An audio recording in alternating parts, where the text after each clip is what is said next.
नमस्कार, मैं विवेकानंद कुमार और आज हमारी विश्वकामनी मीडिया की टीम पहुंच चुकी है जनकपुर धाम। जी हाँ, आप सही सुन रहे हैं, यानी कि नेपाल। और हम आज आप लोगों को एक ऐसे व्यक्तित्व, एक ऐसे परिचय और एक ऐसे महान डायरेक्टर से मिलवाने जा रहे हैं जो हमारे इस पृष्ठभूमि से, इस मिथिला की धरती से निकल के बॉम्बे गए और बहुत अच्छा काम किए फिल्म के क्षेत्र में और डायरेक्शन के क्षेत्र में। तो हम इनके बारे में हम ज़्यादा न आप लोगों को बताते हुए हम सर से ही जानते हैं कि सर आप अपने बारे में थोड़ा हमारे दर्शकों को बतला दीजिए, क्योंकि आप जो ये काम कर रहे हैं सर, ये हमारे मिथिला में बहुत कम इन सब चीज़ों का जो है सो स्कोप है और मिथिला के लोग इन सब चीज़ों को बहुत कम जानते हैं सर। तो आप अपने बारे में थोड़ा सा बता दीजिए दर्शकों को। धन्यवाद विवेकानंद जी और विश्वकामनी न्यूज़ के सभी दर्शकों को मेरा प्रणाम। मैं विकास झा दरभंगा बिहार से रहने वाला हूँ। मिथिला कह लीजिए उनको, क्योंकि मिथिलांचल क्षेत्र, मिथिला के सेंट्रल प्लेस में दरभंगा, वहाँ से मेरा सारा पढ़ाई लिखाई हुआ। वहाँ से सब करने के बाद फिल्म मेकिंग में मैं आया। फिल्म मेकिंग में मुंबई पहुँचने के बाद इनिशियल डेज़ में ही प्रकाश झा प्रोडक्शंस के साथ मैंने काम करना शुरू किया था और उसके बाद मुझे ये आपने बॉम्बे में किया? बॉम्बे में किया जी। जी।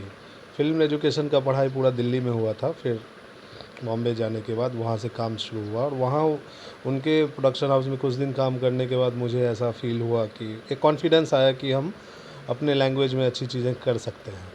तो फिर मैं मुंबई से वापस आ गया था उस वक्त। ये 2010 की बात है। और उसके बाद फिर पहली मैथिली फीचर फिल्म मुखिया जी बनाई थी मैंने। और मुखिया जी फिल्म बनने के बाद मैं करीब मैथिली लैंग्वेज के लिए ही काम कर रहा हूँ तब से, 2010 से लेकर आज तक। और फ़िलहाल अभी जैसा कि आप लोगों को पता है कि नून रोटी एक मैथिली वेब सीरीज़ हम लोगों ने अपने चैनल मधुर मैथिली चैनल के लिए हम लोगों ने बनाया है अभी, जिसका अभी पोस्ट प्रोडक्शन चल रहा है, एडिट चल रहा है। और उसका साउंड डबिंग, डायलॉग्स डबिंग का काम अभी जनकपुर धाम में नवरस स्टूडियो में चल रहा है। तो इसी सिलसिले में यहाँ हम लोग आए हुए हैं।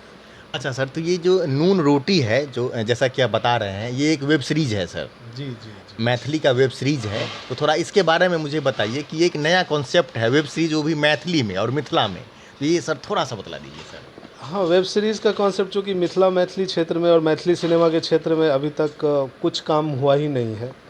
कम काम कहना भी ठीक नहीं होगा। अभी पिछले 2-3 साल से कुछ लोग, क्रिएटिव लोग सामने आ रहे हैं जो अपने अपने स्तर से अच्छा काम जी। कर रहे हैं। तो सिनेमा बनने की बात तो हर जगह से, चारों तरफ से आ रही थी कि सिनेमा बनना चाहिए। या जैसे 2010 में मैंने बनाया, 2010 से पहले भी करीब 40-50 साल से प्रयास हो रहा है, लेकिन अभी तक इंडस्ट्री लेवल पे कहीं कोई काम नहीं हुआ था। और आज का दौर जो आ गया है वो कहीं ना कहीं बड़े पर्दे अब छोटे से छोटे स्क्रीन में सिमट के रह गए हैं। मोबाइल और डिजिटल प्लेटफॉर्म, एंड्रॉयड प्लेटफॉर्म या फिर जो भी स्मार्ट टीवी है, उस प्लेटफॉर्म पे एंटरटेनमेंट आ गया है। तो वहाँ पे वेब सीरीज़ का कॉन्सेप्ट अभी ज़ोर पे है। तो मुझे लगा कि मैथिली में क्यों ना हम इस फॉर्मेट में आएँ, जिसको पहले टेलीविज़न सीरियल कहते थे। टेलीविज़न सीरियल अभी भी है, लेकिन उसी को हम इंटरनेट के माध्यम से देखते हैं तो वो वेब सीरीज़ कहने लग जाता है। जी। तो ऐसी चीज़ को लेकर के, और चूँकि हमारा मधुर मैथिली यूट्यूब चैनल कुछ दिन से काम भी कर रहा है, 3-4 साल से एक्टिव है, तो उस पे एक अपना ऑडियंस बेस है हम लोगों का।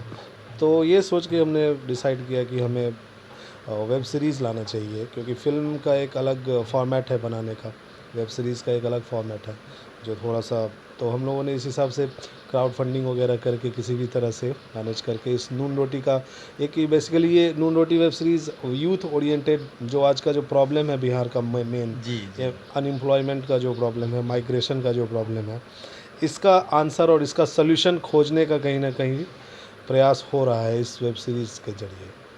जी। तो सर एक बात मुझे बताएँ, आपने ये सारी शूटिंग नून रोटी की, क्या आपने दरभंगा में किया है, बिहार में किया है, या आप सारा बॉम्बे में किया है? और कलाकार कहाँ के हैं सर? सभी कलाकार बिहार के ही हैं, मुख्यतः मिथिला के जो 21-22 ज़िले हैं वहाँ से सारे कलाकार हैं। दरभंगा में मेन शूटिंग 70-80% दरभंगा में शूटिंग, और इसके अलावा अलग अलग 8 ज़िलों में इसकी शूटिंग की गई है। हाँ, बिहार के 8 ज़िलों में, सहरसा, सीतामढ़ी, भागलपुर, मधुबनी, दरभंगा विभिन्न तो खैर लोकेशन है, पे विभिन्न बिहार में लोकेशन। आपने हाँ, शूट किया है। जी। अच्छा, कलाकार सारे बिहार के ही हैं। कलाकार सारे बिहार के हैं। अच्छा सर, एक बात मुझे बतलाइए, चूँकि आप शूट करने बिहार आए, हम्म, दरभंगा आए और बिहार के विभिन्न ज़िलों में, आपको किन समस्याओं का सामना करना पड़ा सर? समस्याओं का सामना, यहाँ प्रोफेशनलिज्म नहीं है। यहाँ के लोकल एक्टर्स को लेके काम करना, और उनको ज़्यादातर नॉन एक्टर्स होते हैं यहाँ पे, क्योंकि प्रोफेशनल एक्टर की कमी है यहाँ पे। तो उनके साथ काम करना, उनको एक्सप्लेन करना, सारी चीज़ें समझाना, ये एक प्रॉब्लम है। दूसरी बात कि सिस्टम और जो गवर्नमेंट है वहाँ से कोई सेटअप अवेलेबल नहीं है, कोई सपोर्ट अवेलेबल नहीं है। टेक्निकल एस्पेक्ट पे बहुत सारी चीज़ें यहाँ पे नहीं हैं अवेलेबल। तो इन सब चीज़ों को ध्यान में रखते हुए प्रॉब्लम्स तो बहुत हैं, लेकिन प्रॉब्लम्स के अलावा एडवांटेज भी है कुछ अपना। जैसे अब मुंबई में शूट करें तो वहाँ एक्सपेंसिव है, लोकेशन चार्जेस एंड ऑल। अब यहाँ है कि कोई किसी को रिक्वेस्ट कर दिए कि आपके घर में शूट करना चाहते हैं तो चलो ठीक है कर लो। तो एक ये बेनिफिट है। हाँ, ये बेनिफिट हुआ। और एडवांटेज और डिसएडवांटेज दोनों ही हैं अपने अपने जगह पे। तो इस हिसाब से, लेकिन चूँकि ऑथेंटिक फील देना है, अगर यहाँ की कहानी कह रहे हैं, यहाँ के लोगों की बात कर रहे हैं, तो हमें यहीं पे शूट करना प्रेफरेंस होना चाहिए। कहानी की मौलिकता बनी रहती हाँ, है। मौलिकता बनी रहेगी जी। और सर एक और बात, चूँकि आप दरभंगा और बिहार में शूट करने आए, बॉम्बे आप रहते हैं, तो यहाँ सरकार की तरफ से कुछ आपको मदद मिली या प्रशासन की तरफ से कुछ ऐसा आपको मदद मिला क्या? नहीं, सरकार की तरफ से ऐसा कोई मदद नहीं है। प्रशासन की तरफ से स्थानीय स्तर पे आप कहीं पे शूट कर रहे हैं, क्राउड जमा करना है, भीड़ लगेगी, तो एक लिखित आवेदन प्रशासन को दे के, तो उसमें उन लोगों ने सपोर्ट किया कि हाँ ठीक है कर लीजिए, ऐसा है। तो यहाँ पे चूँकि हम लोगों का मधुर मैथिली चैनल है, तो यहाँ के स्थानीय प्रशासन के कुछ अधिकारी हमें जानते भी हैं, हमारे दर्शक हैं वो। तो उनके पास अप्रोच करने गए कि हम सब शूट कर रहा छिए, तो उनको आश्चर्य लगा कि भाई आप लोग यहाँ कैसे।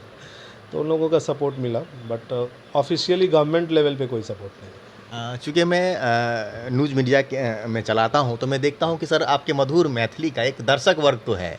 लोग घर-घर में अलड़-बलड़ ज़रूर देखते हैं। मधुर मैथिली का लोग यहाँ पे एक दर्शक वर्ग है। और मेरा एक सवाल है सर आपसे कि मान लीजिए आप यहाँ पे शूट करने आए, तो आपको कई सारी चीज़ों का सामना करना पड़ा।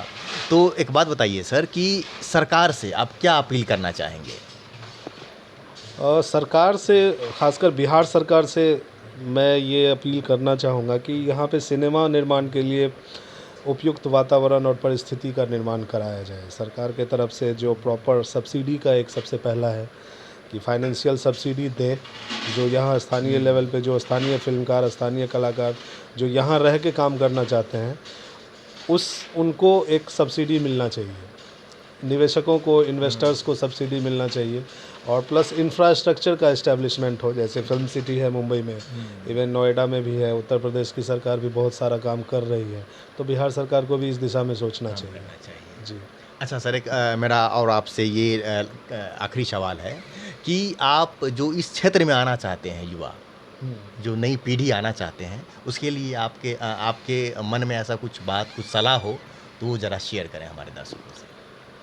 और नई पीढ़ी में आने वालों को के बच्चों के साथ अभी सबसे ज़्यादा मैं ये देख रहा हूँ कि उनमें उतावलापन बहुत ज़्यादा है, और मेहनत कम करना चाहते हैं और सफल ज़्यादा होना चाहते हैं, ऐसी चीज़ें हैं। और ये फील्ड खासकर जो विजुअल एंटरटेनमेंट है, फिल्म या कला का कोई भी क्षेत्र, गीत संगीत हो या फिर रंग कर्म हो, ये अनंत काल तक संघर्ष का डिमांड करती है। इसमें संघर्ष हमेशा करते रहना पड़ता है। आप एक बार सफल होते हैं तो आपको लगातार सफल होते रहना पड़ता है।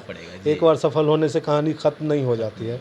तो उस हिसाब से आपको मेहनत बहुत ज़्यादा करना है और टैलेंट लाना है अपने आप में। विदाउट टैलेंट तो कुछ होना नहीं है।